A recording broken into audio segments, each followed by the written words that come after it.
Apa itu komunikasi bisnis lintas budaya? Komunikasi bisnis lintas budaya merupakan komunikasi yang digunakan dalam dunia bisnis, baik komunikasi verbal maupun nonverbal, dengan memperhatikan faktor-faktor budaya di suatu daerah, wilayah, atau negara. Mengapa komunikasi bisnis lintas budaya itu penting?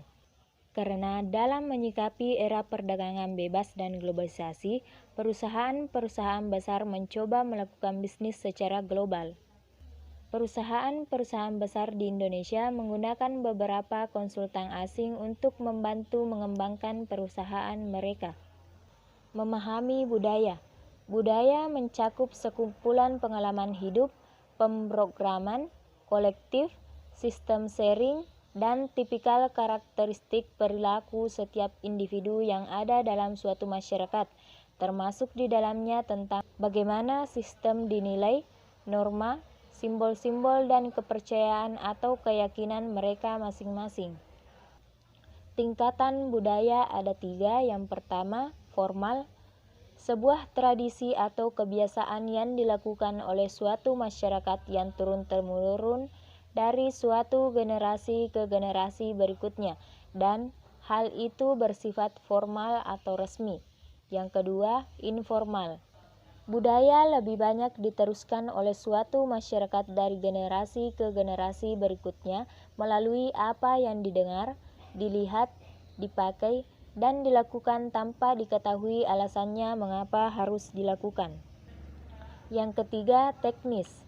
Buku-buku dan aturan-aturan merupakan hal yang terpenting. Terdapat suatu penjelasan yang logis mengapa sesuatu harus dilakukan dan yang lain tidak boleh dilakukan. Mengenal perbedaan budaya. Yang pertama, nilai-nilai sosial. Di daerah pedesaan masih terdapat nilai-nilai kebersamaan yang tinggi, meski dalam hal ekonomi mereka tertinggal. Namun, di perkotaan, nilai gotong royong sudah mulai memudar seiring dengan tingginya sikap individualistis. Yang kedua, peran dan status. Budaya menuntun peran yang akan dimainkan seseorang, termasuk siapa berkomunikasi dengan siapa, apa yang mereka komunikasikan, dan dengan cara bagaimana mereka berkomunikasi.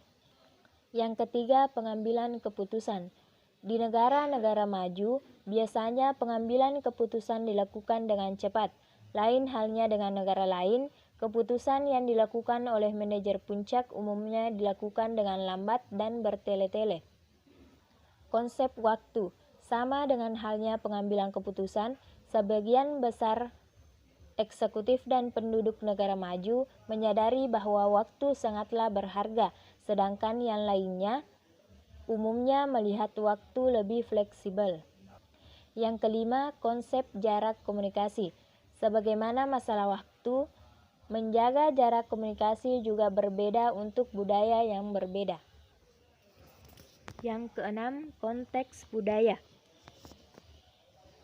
Di dalam konteks budaya tinggi, orang kurang tergantung pada bahasa verbal. Kebanyakan dari mereka tergantung pada bahasa nonverbal. Lain halnya dengan negara lain, mereka sangat tergantung pada komunikasi verbal dan cenderung langsung pada persoalan atau disampaikan secara lebih eksplisit tanpa basa-basi. Yang ketujuh, bahasa tubuh. Perbedaan bahasa tubuh seringkali menjadi sumber kesalahpahaman berkomunikasi lintas budaya. Yang kedelapan, perilaku sosial dan etis. Perilaku sosial adalah apa yang dianggap sopan di suatu negara bisa jadi dianggap kurang sopan di negara lain. Adapun perilaku etis, perilaku yang etis dan tidak etis antara negara pun bisa berbeda. Yang kesembilan, perbedaan budaya perusahaan. Budaya organisasi adalah cara perusahaan dalam melaksanakan sesuatu. Dengan kata lain, budaya organisasi mempengaruhi cara orang bereaksi dengan orang lain. Selanjutnya, komunikasi dengan orang berbudaya asing. Yang pertama, belajar tentang budaya. Bisnis akan dapat berkomunikasi lebih efektif bila sudah mempelajari budayanya. Yang kedua, mengembangkan keterampilan komunikasi lintas budaya. Mempelajari apa yang dapat dilakukan oleh seseorang tentang budaya tertentu merupakan suatu cara yang baik untuk menemukan bagaimana mengirim dan menerima pesan-pesan lintas budaya secara efektif. Yang ketiga, negosiasi lintas budaya. Orang yang berasal dari budaya yang berbeda seringkali mempunyai pendekatan negosiasi yang berbeda pula. Tingkat toleransi untuk suatu ketidaksetujuan pun bervariasi. Negosiator dari budaya yang berbeda mungkin menggunakan teknik pemecahan masalah dan metode pengambilan keputusan yang berbeda.